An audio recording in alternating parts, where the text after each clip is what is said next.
It's Thursday the 11th of February, and it's about 6 days since we last came out.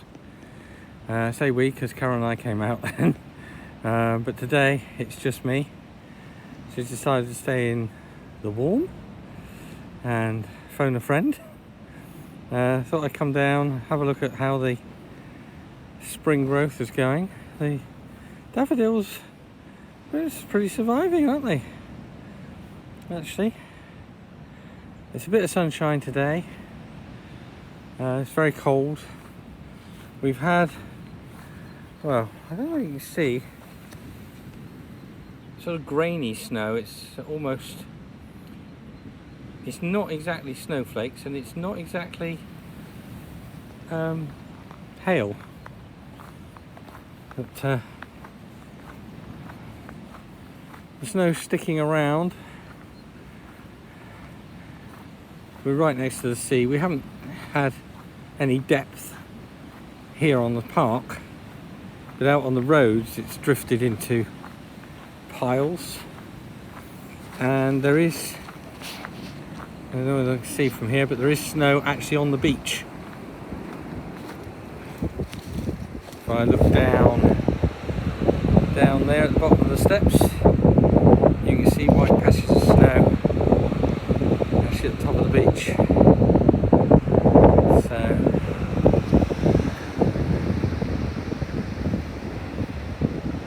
the sea's still quite churned up.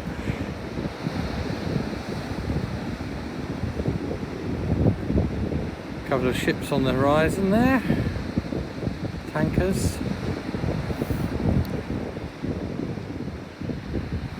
Quite a lot of seabirds floating around on the water. They're not bothered by the waves.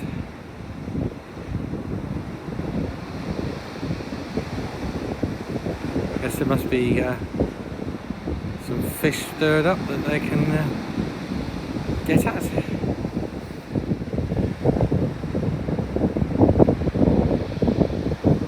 Tide's up.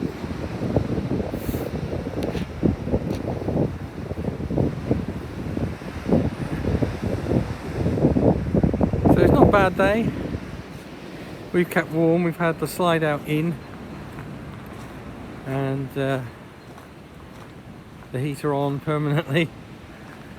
That's the electric heater, fan heater. Actually, we've got it turned down on half at the moment because the sun is streaming through the front windows, and that really makes quite a lot of heat in the RV. And we're facing towards sunrise, and then the sun comes up and round to our right, which is actually the side we've got the least windows on, but it does warm the van very nicely. So we can turn the heater down, otherwise it gets too hot. We were up to, I think, 25 degrees in there the other day, and so suddenly thought, oh, it's a bit warm in here. So no trouble with the heat, as long as we've got electric, we're fine. And if we lost electric for any reason, we do have the gas backup, but we try not to use the gas because we're here long term, and we don't have a facility for using bottled gas, which is something we may look into, getting an adapter for that, because at the moment we seem to be spending months on end in different parks when we get locked down. So we try to conserve the gas for cooking, and that's just for the oven really, because we use an electric hot plate, two electric plates. We have not two, we've got one that has 2 plates on it, that's it. So that does as well for electric.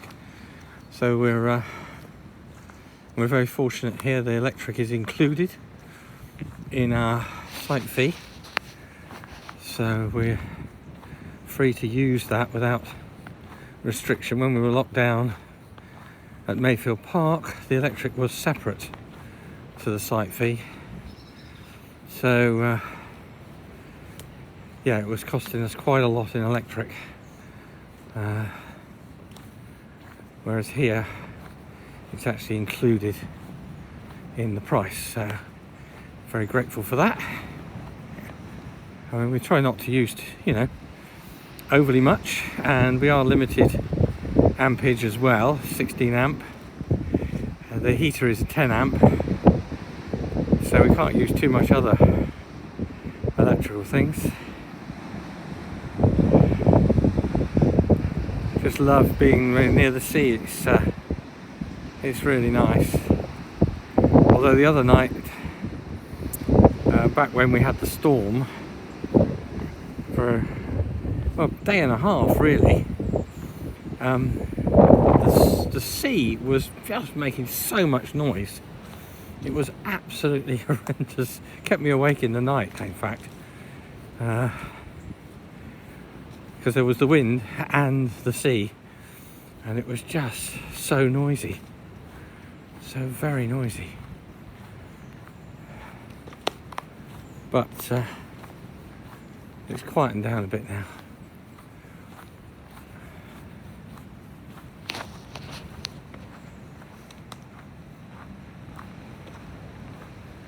So we're all waiting with bated breath in the next few days. We get the Prime Minister's roadmap for coming out of lockdown.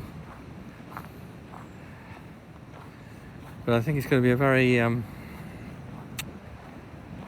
cautious one, I hope, actually, because we really don't want this dreadful disease resurging, do we? So we're hoping it'll be careful and cautious, but it won't take too long, because we would really like to go away and do some travelling. We have got a camp booked back at Sérignan in southern France for the summer, by the beach, with lovely facilities. Absolutely super place we're going back to from, and we've actually booked for 2 months, so we're just hoping that we'll be able to do that. That's not until July, middle of July, then through August and into September. So we're hoping that that will be possible, but of course there's just no way of knowing at the moment. Just no way of knowing. I've reached the end of the park here. That's the next door park over the fences there. This appears to be numbered as a plot, but it's all fenced off. I think possibly because it's so close to the cliff edge, nobody's going to put a unit on there.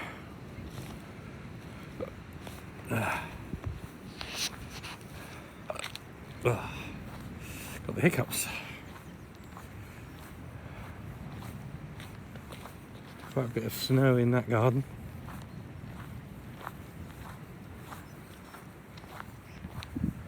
That's where it's blown in.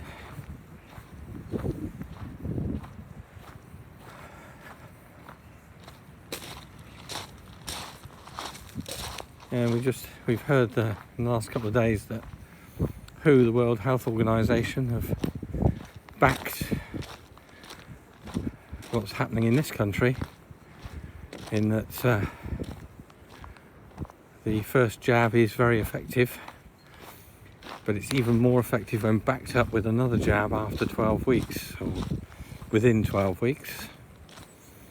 And that's more effective than doing it after only 2 or 3 weeks, as was originally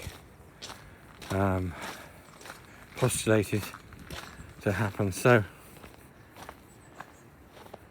being a bit careful there, because the tyre tracks are icy. So that's good, reassuring, because we're waiting for our second jab. I mean, we're 3 weeks this Saturday, since we had the first jab. Very fortunate to get that, because that means that sometime in the next 9 weeks we should get the second jab. We're hoping again that will come sooner rather than later. Really, the 12 weeks will take us beyond Carol's birthday and going to the dentist. So that's another thing that we really would want to be able to do, is to travel down to Devon and go to the dentist. But if we can't travel, we won't be able to go to the dentist. We'll have to rearrange that, which will be awkward. And if we haven't had our second jab, we wouldn't want to go away before that anyway. But on the other hand, this site is actually booked up already for April, if it's allowed to open, which means we would have to go, because we're not booked in at April. We're only booked until the end of March. So we're obviously, if it's not open, we'll be able to stay, and that's fine. But if it is open, we've got to go. And if we've got to go before we've had our second jab, that could get difficult. So we're kind of hoping that we'll get the call for the second jab towards the end of March, and then everything will be hunky-dory whichever way things go. But you can't tell, you can't make plans. Well, you can make plans, but you can't expect to actually execute them. Everything's just waiting to see what happens. As you can see, it's very quiet around here. There's only a few people on site. There's nobody working at the moment. It's just too cold. So, yeah, it's very quiet. Okay, well, that's it for now. Thanks for watching. Do press that subscribe button on YouTube, if that will help us and encourage us to keep going with these little videos, and we'll hopefully have some more exciting things to do and report on as time goes by. And we will be doing some more exploring as the weather improves here as well. So there's quite a lot of history around here. I've already done one little visit round down Dunwich. Some interesting bits and pieces there. So if you haven't seen that video, go back and have a little look, because fascinating about Dunwich in the past, back to Roman times. Very, very interesting. And when they open the museum, if they open the museum, we'll be going in there and having a little round there as well and getting some more information on that. Okay, so look forward to speaking to you again. Stick with us. It's all a bit boring at the moment maybe, but we try to find something of interest to share with you and just to keep in touch. God bless everybody. BFN.